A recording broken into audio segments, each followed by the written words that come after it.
সাধারণ মানুষের কথা ভেবে সেবাশ্রয় ক্যাম্প চালু করেছেন তৃণমূলের সর্বভারতীয় সাধারণ সম্পাদক অভিষেক বন্দ্যোপাধ্যায়। সেই একই মডেলে দমদম উত্তরে সেবাশ্রয় ক্যাম্প চালু চন্দ্রিমা ভট্টাচার্যের। বিনামূল্যে চিকিৎসা পরিষেবা পাচ্ছে সাধারণ মানুষ।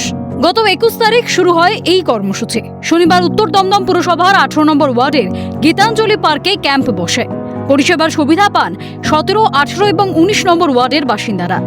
ইসিজি থেকে শুরু করে ব্লাড সুগার, ব্লাড প্রেশার সহ একাধিক শারীরিক পরীক্ষার পাশাপাশি শহরের নামি দামি বেসরকারি চিকিৎসা প্রতিষ্ঠানের চিকিৎসকেরা মানুষকে পরিষেবা দিচ্ছেন।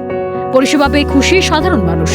উপস্থিত ছিলেন উত্তর দমদম 18 নম্বর ওয়ার্ডের কাউন্সিলর ও পুর পারিষদ সদস্য।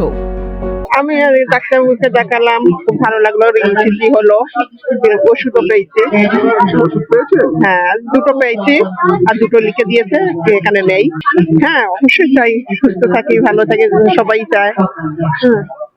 আবার 30 তারিখে এখানে বসবে, পরে সমস্যা হলে আবার দেখাবো। এখানে সেবাশ্রয় প্রকল্পের মাধ্যমে মানুষ সমস্ত রকমের পরিষেবাই পাচ্ছে। মানব দেহে যে সমস্ত সমস্যাগুলো রয়েছে সেই সমস্যার মধ্যে বিশেষ করে আজকাল যেভাবে হার্টের সমস্যা হচ্ছে, ইসিজি থেকে, চোখের সমস্যা থেকে, বিভিন্ন রকম রক্ত, যেরকম ব্লাডের যে সমস্ত পরীক্ষাগুলো হচ্ছে, সব রকম পরীক্ষাই এখানে হচ্ছে এবং আর মানুষ খুব সুন্দর সাড়া দিচ্ছে।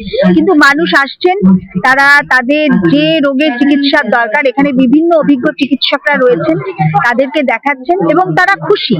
তারা এখান থেকে শুধু চিকিৎসকের পরামর্শ পাচ্ছেন সেটাই নয়, তারা এখান থেকে টেস্ট গুলোও করাতে পারছেন। এর জন্য আমরা মমতা বন্দ্যোপাধ্যায়, অভিষেক বন্দ্যোপাধ্যায়কে তো ধন্যবাদ জানাই, তার পাশাপাশি আমাদের বিধায়ক চন্দ্রিমাদিকেও অনেক ধন্যবাদ জানাই। অভিষেক বন্দ্যোপাধ্যায়ের পর এবার চন্দ্রিমা ভট্টাচার্য সাধারণ মানুষকে বিনামূল্যে চিকিৎসা পরিষেবা দিতে হাজির। সেবাশ্রয় ক্যাম্পে ভিড় জমান বহু মানুষ। দূর দূরান্ত থেকে চিকিৎসা পরিষেবা নিতে ছুটে আসেন রোগীরা।